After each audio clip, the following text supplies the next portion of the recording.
Be a part of the best pro wrestling podcast today by supporting the Going In Raw Patreon. You can enjoy access to the live taping of the show, exclusive merchandise, and patron-only episodes, and so much more. Support Going In Raw today. Click the link in the description.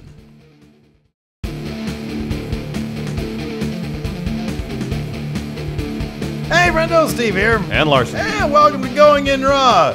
It's Matt Chat. Well, we're starting the transition from Friday Dirt Sheet to Friday Matt Chat. We have an idea for a set. We have a great idea. There's going to be some graphics involved, but we don't really have the time right now with all this this WWE 2K18 stuff we're doing this week to make that transition. So that's coming in the weeks ahead. But from here on out, the debate show will be referred to as Matt Chat. Hopefully, this is the last one with the Dirt Sheet graphic on it. But until the Matt Chat graphic is ready, it's going to keep the Dirt Sheet. Oh crap! Graphic. You're the one who's editing this, so you have say. Dang it!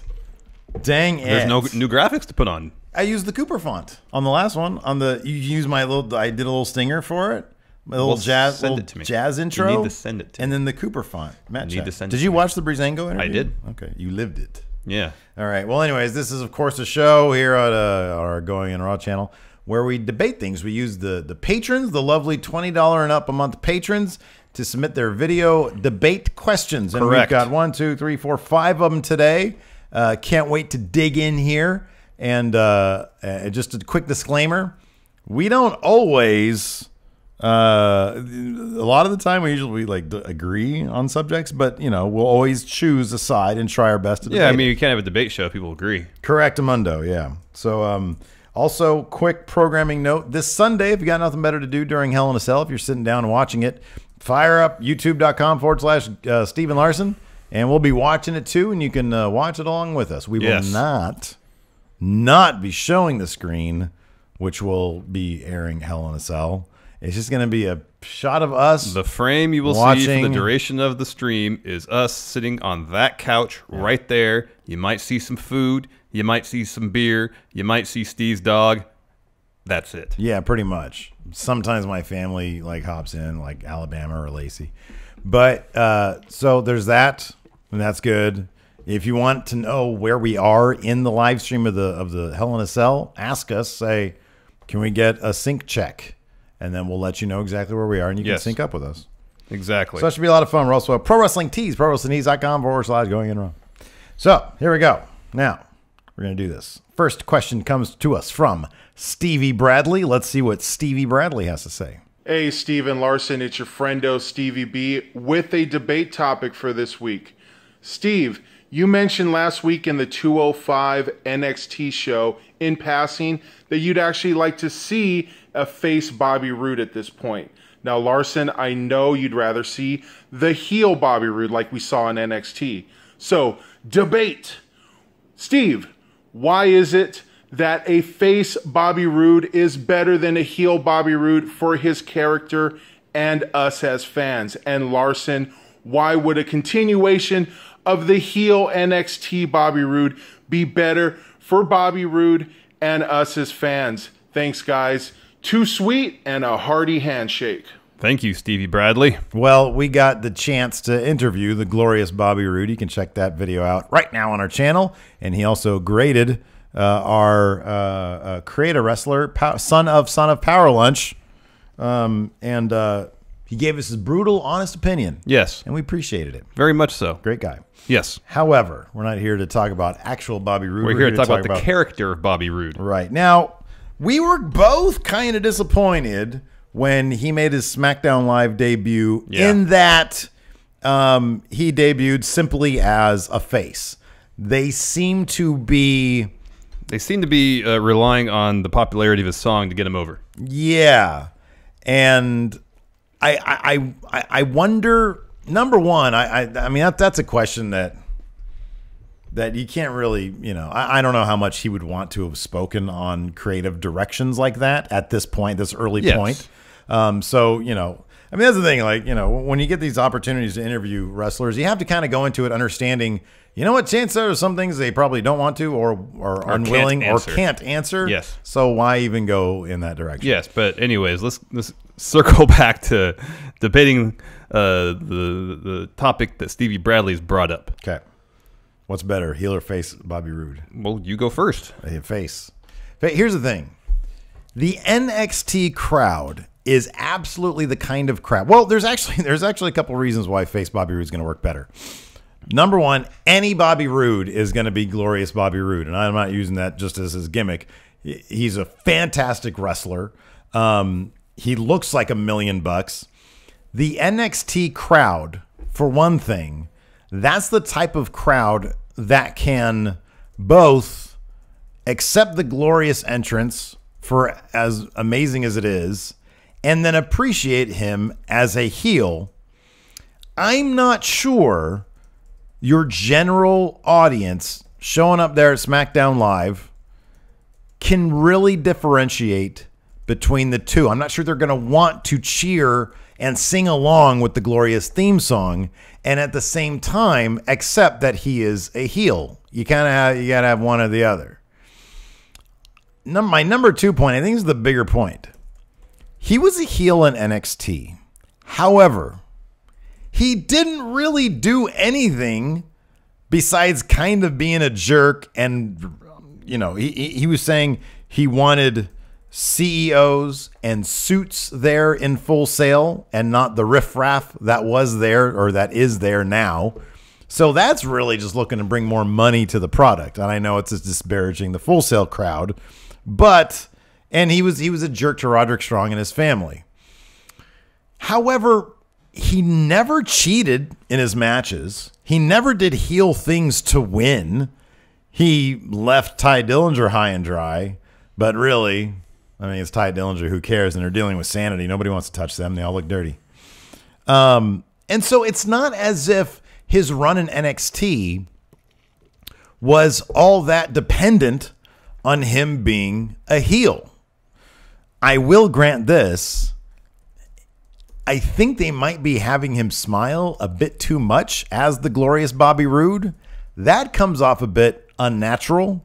I think that is simply getting the kinks right with his character.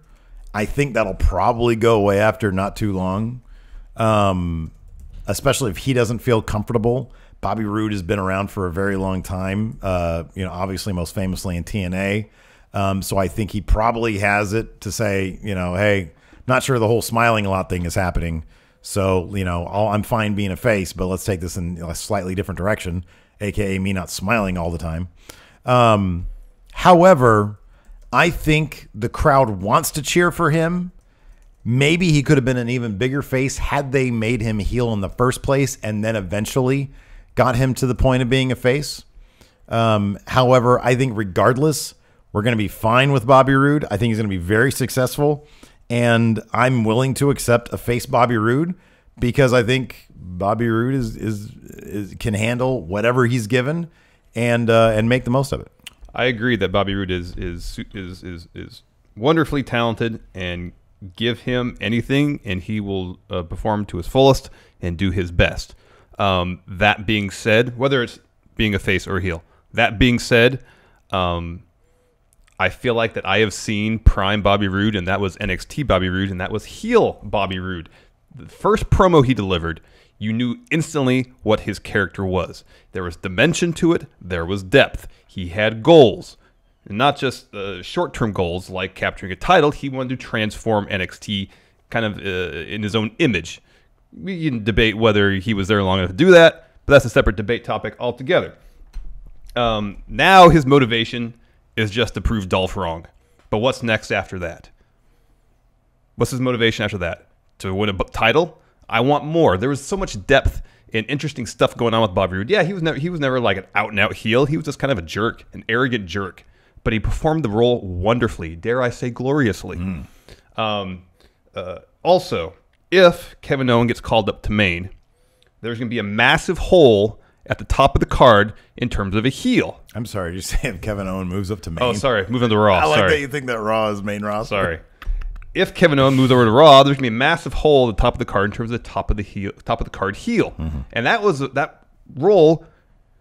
a role that Bobby Roode could fill gloriously as his NXT character. And I know you brought up the fact that people are gonna pop for the song. And yeah, that works in NXT, might not work on the main roster.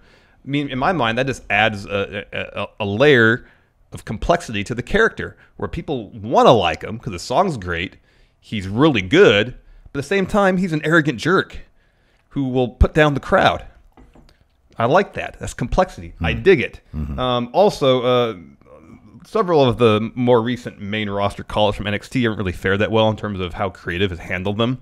Nakamura came up, was almost instantly called the artist. And that really hasn't worked out that well from a creative standpoint. He was treated like a star instantly. But then we had to wait a month and a half for his first match. Most of the storylines he's been involved in haven't been very good.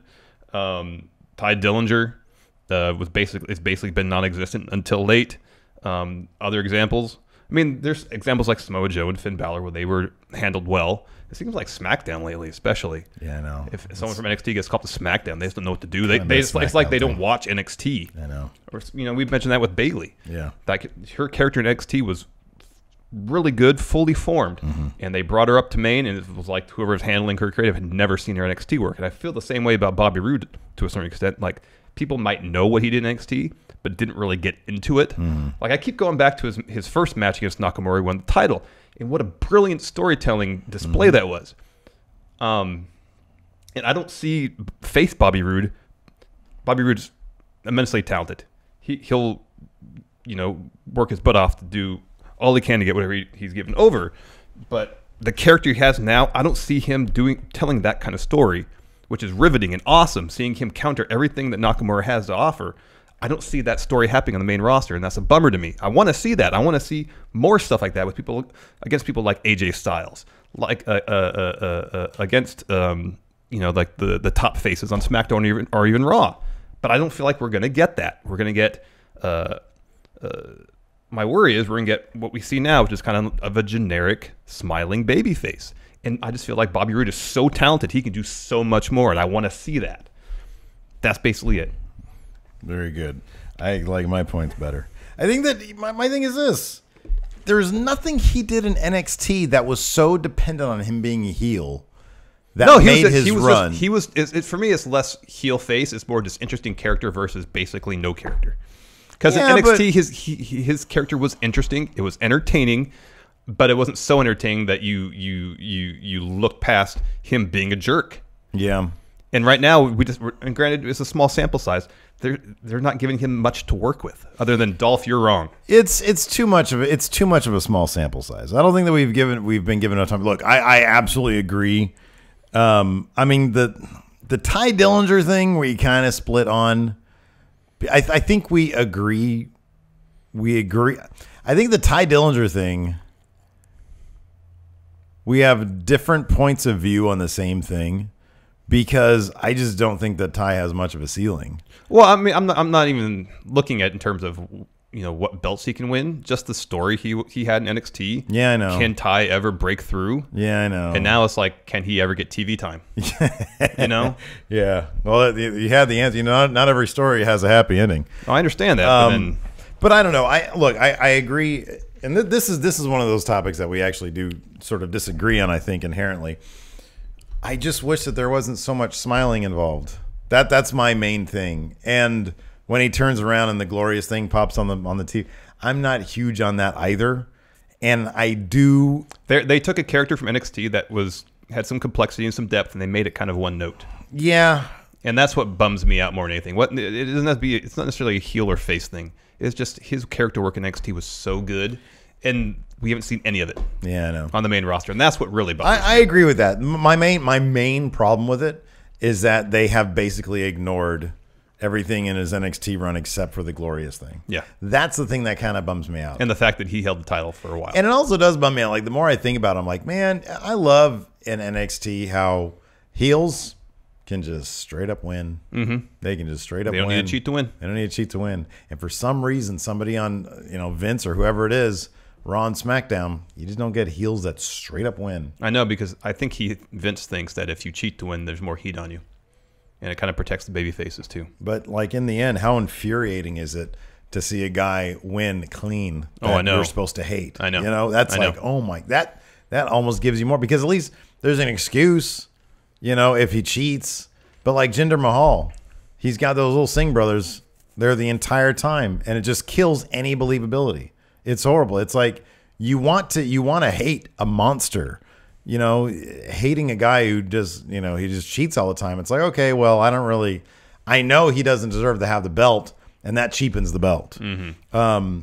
And that was one of the great things about Bobby Roode, is that he was a jerk, but he was, like you say, a tactician, and he got over clean. Yeah, off of a huge. Now, when Nakamura. Bobby debuted, and it seemed pretty obvious that he was going to be a face, I think both of us thought, okay, maybe what he's doing now is a facade. This is him kind of doing this in response to losing the title in NXT. Yeah, that was my hope. Like, he's putting up this front of being happy and being cool with everything, and then at a certain point, that's going to crack. Yeah. And then he'll start being a heel again. Doesn't seem to be the case. Yeah, I thought there was some sort of swerve coming. Doesn't seem to be the case. But then after I thought about it, I was like, you know what? I honestly didn't believe that his run in NXT was dependent on him being a heel. You're right, though. It does depend on him. His success will depend on how much they'll let him do in terms of his character. So, and you're also right about SmackDown, especially, for whatever reason, they have not had a great track record bringing up NXT talent and sticking to what worked with NXT. Yep.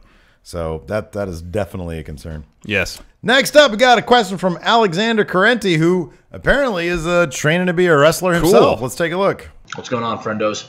I was at this past SmackDown in Denver, and in the front row in front of me, I saw a Going in Raw sign on the hard cam. Hope you guys saw it. I popped hard when I saw it.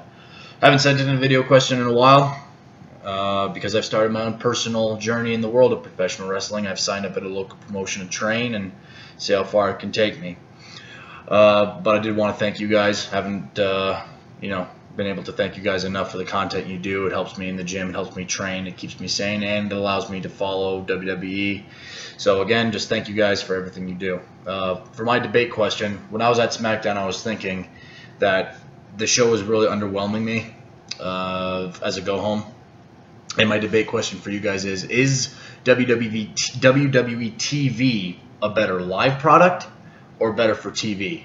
Pay-per-views and live events are fantastic, a lot of action, but I'll be honest, I think I would have enjoyed SmackDown a lot more from my couch. So, thanks, friendos. Cheers.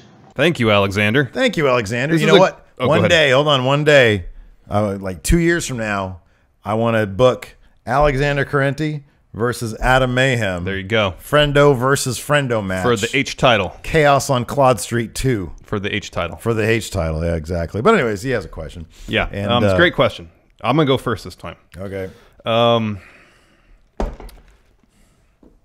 See, the thing is, TV tapings, Raw and SmackDown, are kind of a different beast than pay-per-views. Sure. Primarily because on Raw and SmackDown broadcasts, while you're sitting there live, you have to sit through the commercial breaks. And that can slow down the flow of the action. Whereas pay-per-views, that's not the case. It's 3 straight hours, or in the case of WrestleMania, 7.5 straight hours of wrestling.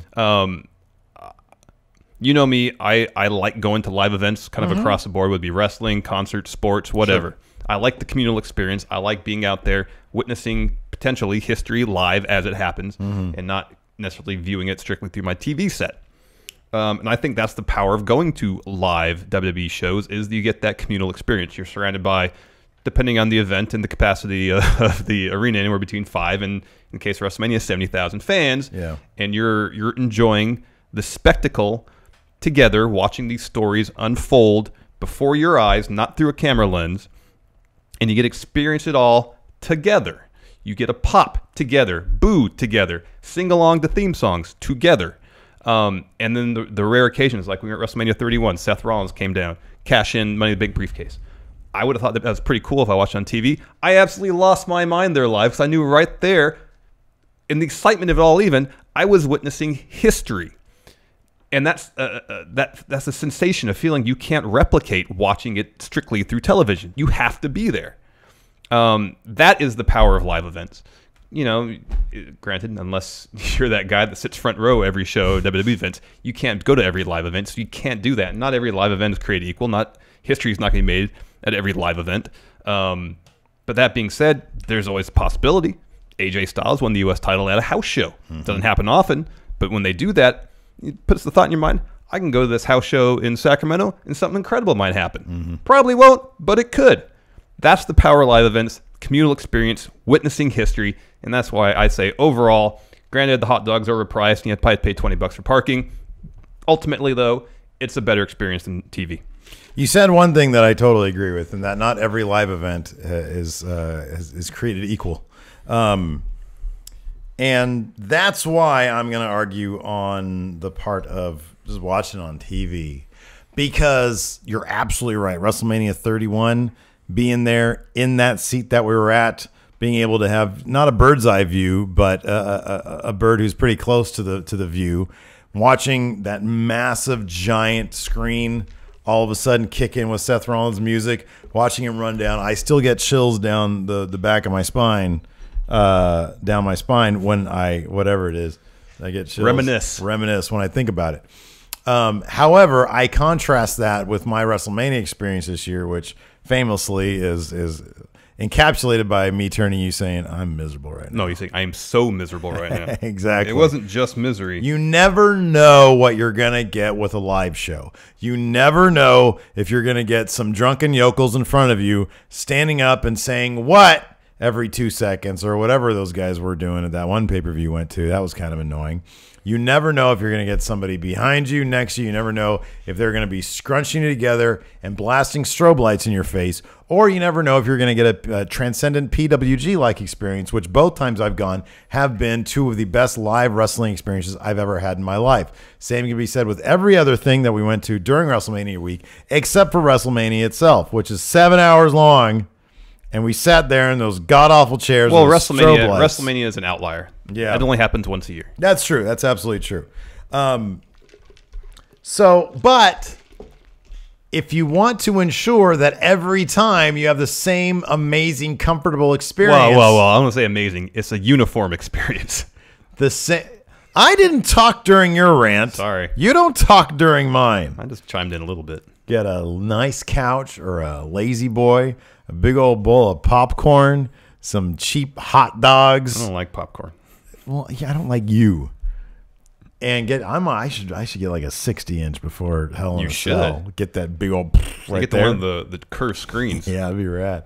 Feel like we're literally there. And every time, because come on, one of the biggest history making moments ever in our wrestling lives was Mick Foley coming off Hell in a Cell, and where were we when we saw it? My parents' house. Exactly, watching on a little 4x3 TV. But imagine if we'd been there. If we were there and I had a crap seat and there was strobe lights in my head, I'd have had a negative experience. I would have related that to a negative memory in my head.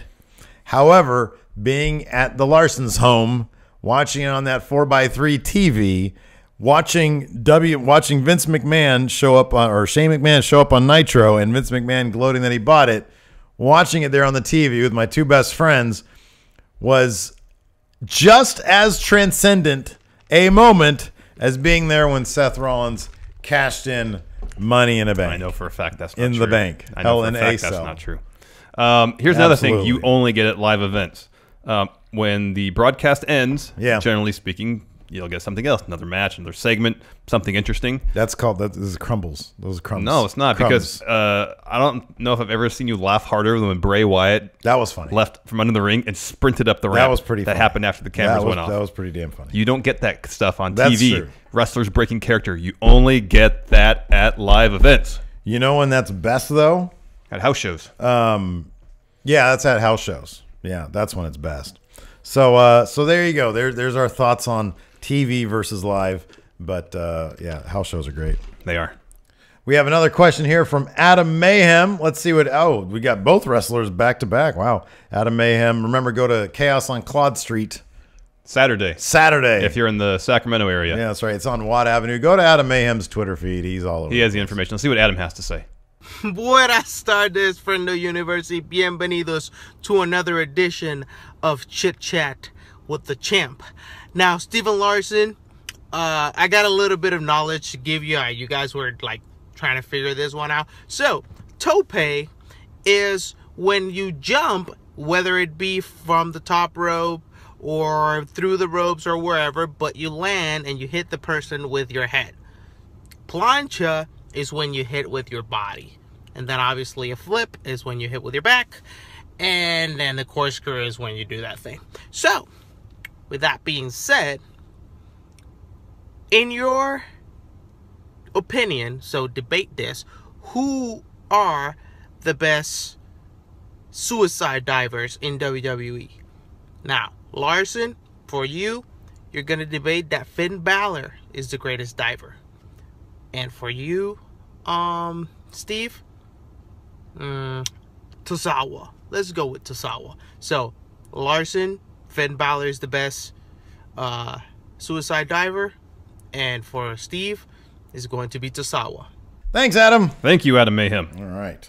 Well, so he's trying to give us who to debate, Balor or Tozawa. I'm not going to do that. Adam, Chaos on Claude Street, Part 2. Okay, Steve's not going to do that. No, but because on top of, for one thing, Balor, he does like high flying stuff, kind of, but he does a lot more drop kicks. Yeah. So how about this? Let's take two of the best divers in the company and let's debate them. All right, if that's what you do, fine. I'm taking Grand Metalik. Okay. Who are you taking? Well, present your case and I'll tell you. Just watch any Grand Metalik 205 live match and you'll see exactly what I'm talking about. This guy does some crazy, and here's the thing about Grand Metalik. It's not necessarily how athletic he is. His timing is the most precise of anybody's in the company. There have been multiple times when him and especially Tony Nese, and I'd be fascinated to see if these guys have a history working together before, you know, the 205 live, but they do these sequences where Tony Nese will think he's evaded Grand Metalik, and Grand Metalik will just jump on the rope and do something crazy out of nowhere. I've never seen somebody, and especially with his stature, because he's not like a really tiny Leo Rush type guy. He's like sort of a stout guy, and he'll pull off these moves off the rope or through the ropes rather, that are absolutely astounding. Like, it's absolutely amazing. Grand Metalik is the man. You want proof? Watch one of his matches. Watch any of his tag team matches with Cedric Alexander, and you can see them do it in stereo. That means together, and it's fantastic. It's amazing. There's nobody better than him. Go ahead.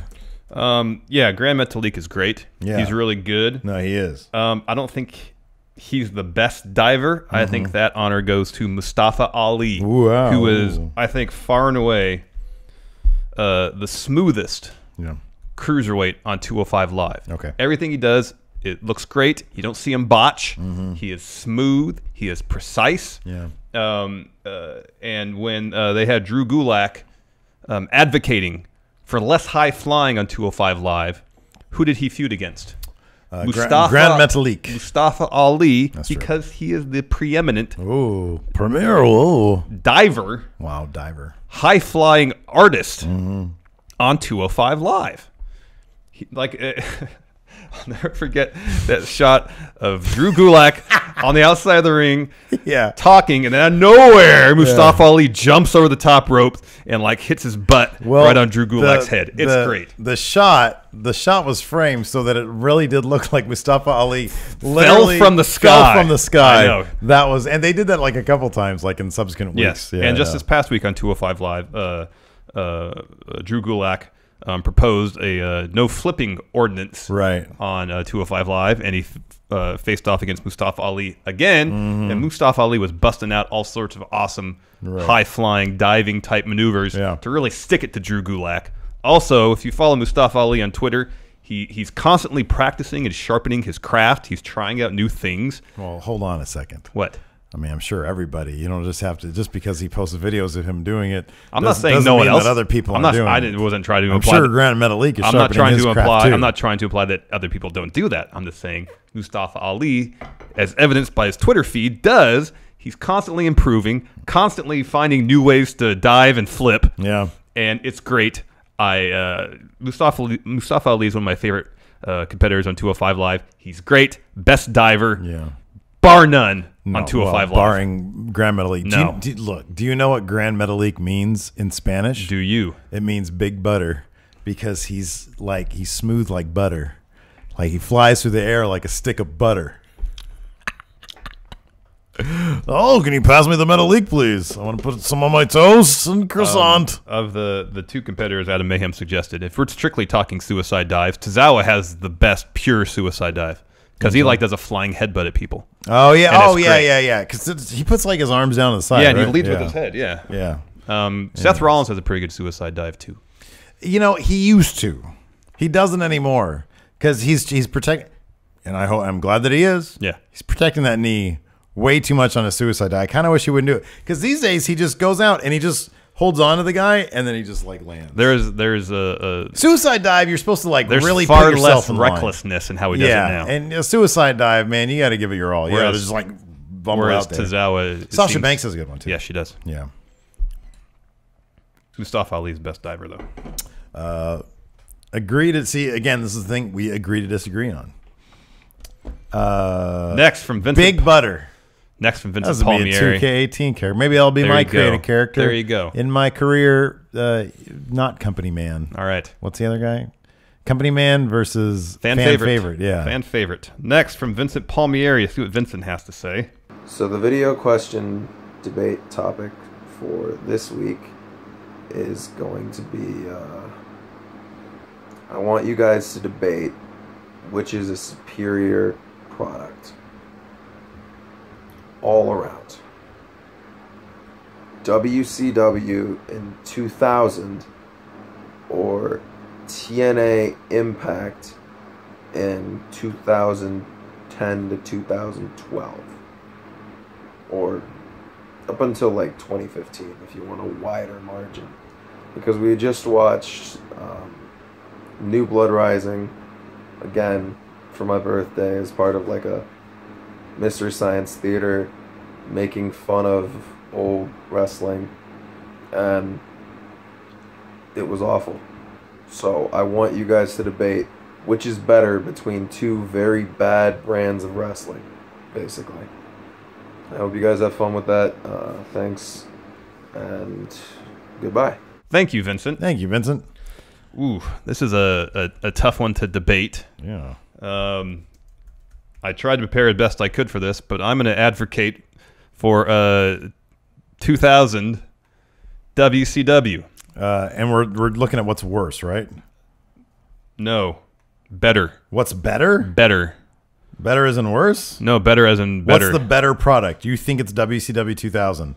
Please enlighten me. I mean, we have to debate. No, that's fine. I know. I'm totally fine going with TNA. I just didn't know if he meant what was worse or what was better. No, better. So that's fine. Okay, I think ahead. the idea is, these are have at it, low Ross. points for the respective companies. We have to debate which is the better low point, I guess. All right, I think I know what he's talking about here. Go ahead. Yes. So in 2000 WCW, this was in the midst of Vince Russo's reign as head booker. Mm-hmm. So there's a lot of bad going on. Mm-hmm. A lot of bad. At the same time, though, this is, of course, when David Arquette, he won the title in 2000. Yeah. Not good. No, not good at all. But at the same time, so as much as I like Sid, yeah, he was in the main event way too much in 2000. You're kind of not doing a great service. I'm coming around to okay. And also, Jeff Jarrett's at the top of the card. Anyways, yeah, I'm getting all the demerits out of the way first. That being said, it was on Russo's watch that we saw both Scott Steiner and especially Booker T get elevated to the main event, and they were far and away the top stars in WCW at that time, and it was their work was awesome. Booker T is awesome. Yeah, and the fact that it took him a while to finally get that main event singles push, but when he was given the opportunity, he ran with it and did a lot of really, really, really awesome work. Made WCW watchable for me at that time, because I've been from early on a huge Booker T fan. Yeah, there's a lot of bad in 2000 WCW, but knowing that Booker T had the opportunity to show off the full array of his talents at the top of the card, I think for no other reason makes 2000 WCW far better than any period of TNA. Yeah, and like they tried a lot of stuff in 2000 WCW that didn't work, but every once in a while they did something that did. I gotta think of one now.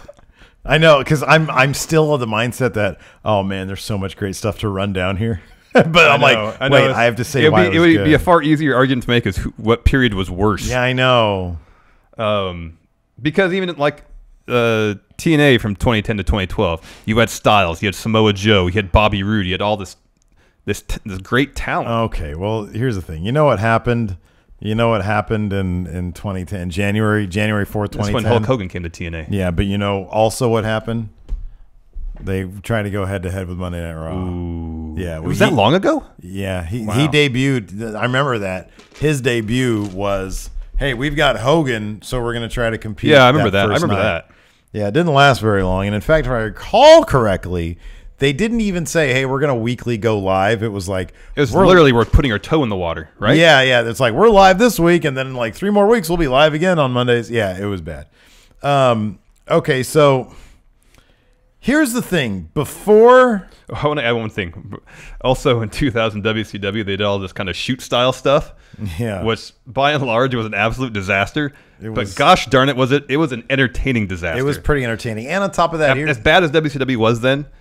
Rarely was it ever boring. To kind of bolster your thing, this was 2000 WCW, which granted, you know, it was a year removed from 2001 WCW, but I do kind of recall there is a distinct difference. 2001 WCW was absolute trash. Yeah. And 2000 WCW was trash, but it was kind of entertaining trash. Yeah. So I think that might bolster your point a little bit. I mean, I don't know, man. I mean, in 2000 we had the Russo's shoot promo on Hogan leaving the company. Yeah, yeah. It was a train wreck. Yeah. But it was a fascinating train wreck. It was a fascinating one, yeah. Steiner was at his best. Okay. Anyways, sorry, carry on. I mean, look, you want to make things interesting, you want a fascinating train wreck, bring Hulk Hogan in and Eric Bischoff and go live. Also, Vince Russo was head of creative at the time. Was he? All right. Really? When Hogan and Bischoff? No. Yep. Did Hogan and Bischoff know this? Yeah. Really? Yeah. Wow. Okay. Well, there you go. I mean, what better train wreck than Hulk Hogan and Eric Bischoff forming a faction called Immortal, and then you've got Ric Flair forming his faction. Is that Fortune? Fortune. Yeah. Which is like supposed to be a new Four Horsemen. There was like 5 members of it, including Beer Money, which has James Storm, and of course the glorious Bobby Roode, who you can see now on GFW Impact Amped Anthology. They had they were advertising Shelton Benjamin on Yeah, I know they were doing that. Yeah, I know. The latest episode. Jeff Hardy, who a lot of people expected to sign with WWE, re-signed with TNA because he saw the winds of change move into TNA. He became a heel, and I think they're world champion. I don't really know a lot about it. Well, it was in 2011 that he showed up inebriated and tried to have a match against Sting. Was that 2011 Yeah, or it was Victory Road 2007? Was it 2011? I thought it was Victory Road 2011. 2009? Victory Road? I don't know. It's Look definitely it up. Victory Road. Let's see here. Yeah, so they had, and look, and here's this too. Yeah. Here's this too. I watched TNA Lockdown 2011, and you know, it's all people that you knew. It was like the Hardys and Bubba Ray and Ric Flair. He was bleeding. There was like a big steel cage. It was like 3 years after Ric Flair retired. Yeah. So they brought him back. So a lot of people that, hey, you know, I'll tell you what, 2010, was it 2010? Yeah, 2010 WWE was kind of on the tail end of a really, really bad time for them. 2010, 2011 is when they started bringing it back around with the Summer of Punk. Mm-hmm. So, you know, that was good times then. But, you know, I was still sort of had a bad taste in my mouth from the crap years of 2007 to 2009. So you can watch TNA, Hogan's back, Bischoff's back. For WCW marks, I imagine it was like a wet dream. Sting was there too. Probably Sting was there. Booker T, I think, was there. Nash was there. There was a lot of good names there. Mr. Anderson, he was there. Look at Jeff Hardy with the championship there. Look at Jeff Jarrett. Oh, look at Jeff Jarrett. Oh, he was the AAA Mega Champion. Oh, that's so sad. All right, that's going to peter out, I guess. Yeah, pretty much. Sorry about that, Vincent. Hopefully that was okay. In all honesty, I really didn't watch TNA. I haven't really watched much TNA, period. Yeah, me neither. I can't necessarily. Watch, yeah, I know the basics about Russo. Hey, whenever they get that, and Hogan and Bischoff showing up and all that stuff, and is that Global Force streaming service online yet? If it's anything to do with Impact, I probably don't know about it. I gotta figure that out because I might have to go back and watch some of that. Okay. Just from I've seen lots of bits and pieces Although I do love that Hogan had all that pyro. Wasn't that, who was that? Was that James that brought that to our attention? That was great. All right, next up, finally, we've got Michael Berry. He's got a question. Let's see what he has to say. What's going on, friendos? Quick question for the debate. My girlfriend came and visited me this weekend, so love is in the air. Each of you pick and defend who is the best couple in WWE history. Thank you, Michael Berry. Thank you, Michael Berry. The best couple in WWE history. Who's going to go first? You are. All right. I went first last time. Edge and Lita. Because they had a live sex show? Yeah. We got to see Lita's nipple on live TV. They literally had intercourse on live TV.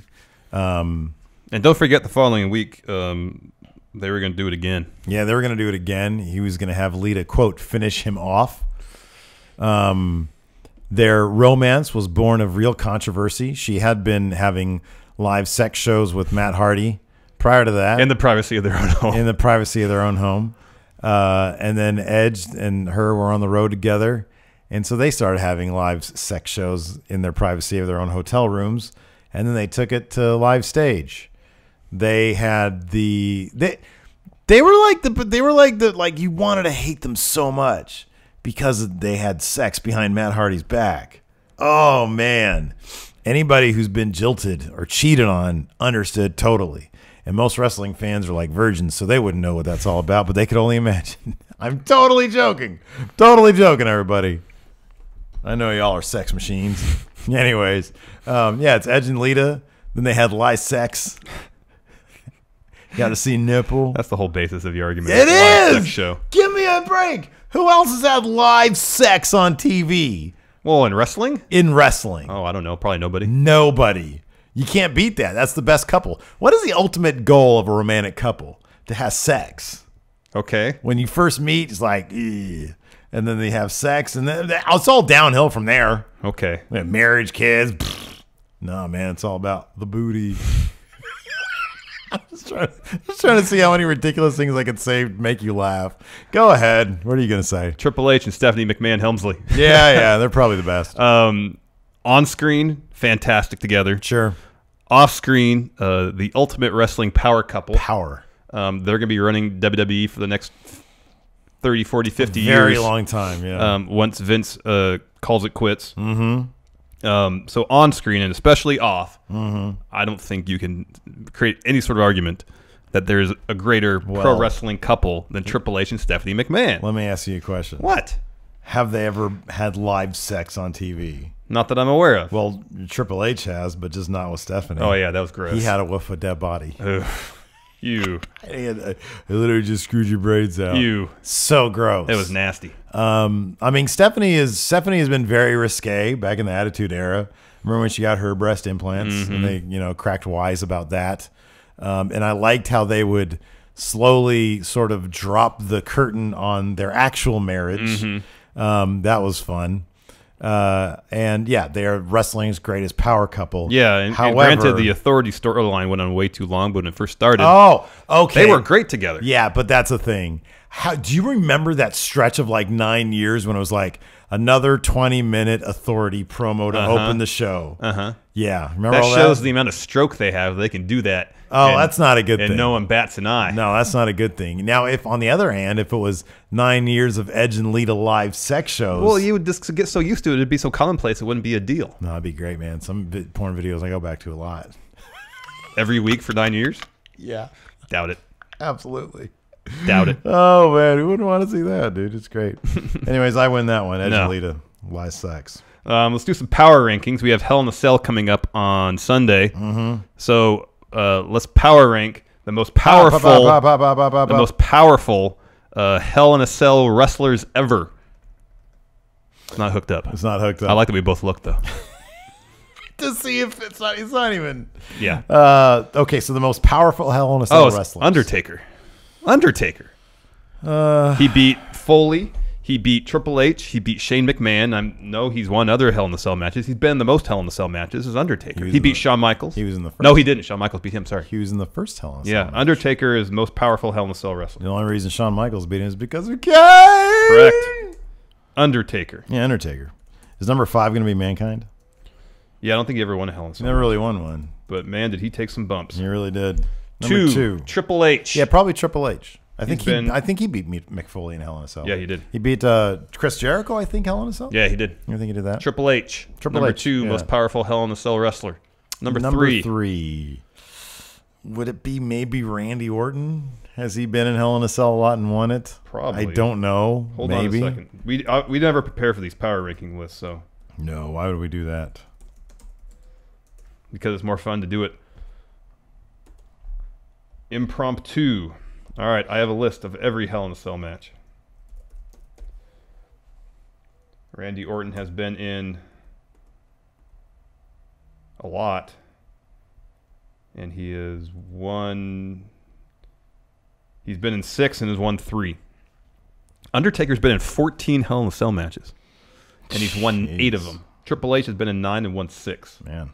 Wowie wow. Orton at 3 and then HBK at 4. Because HBK's been in 4 of them and has won 3 of the 4. That's what I say. I don't think anybody's ever gone undefeated in Hell in a Cell. Oh, Batista has, as is Lesnar. Ooh, Lesnar's a good one. Because that one he had with The Undertaker was really good. That was a really good one, yeah. So you have HBK, that's a good one. What did you say about Randy Orton? He's 3 and 3. Oh. He's been in 6 Hell in a Cell matches. Okay. 3rd most appearances all time. Ooh, CM Punk is 2 and 5, and his were crap, I think. Yeah. So I feel pretty confident about this list. Ew, Alberto Del Rio was in 2 Hell in a Cells. That was terrible. Don't remember that at all. I don't think I do either. Oh, man, that's a good list right there. It is a good list. Most powerful Hell in a Cell wrestlers. Number 1, to recap, number 1, Undertaker. Legacy. 2, Triple H. The game. 3, Randy Orton. Yeah, I have no Randy Orton impression. 4, HBK. FC. 5, Mick Foley. Bang, bang. Very good. Good job. Good job. You made good points today. I made better points today. Edge and Lead, a live sex show 2017. Thanks for watching. Let us know what you guys think in the comments. Until tomorrow, we'll talk to you guys later. Bye.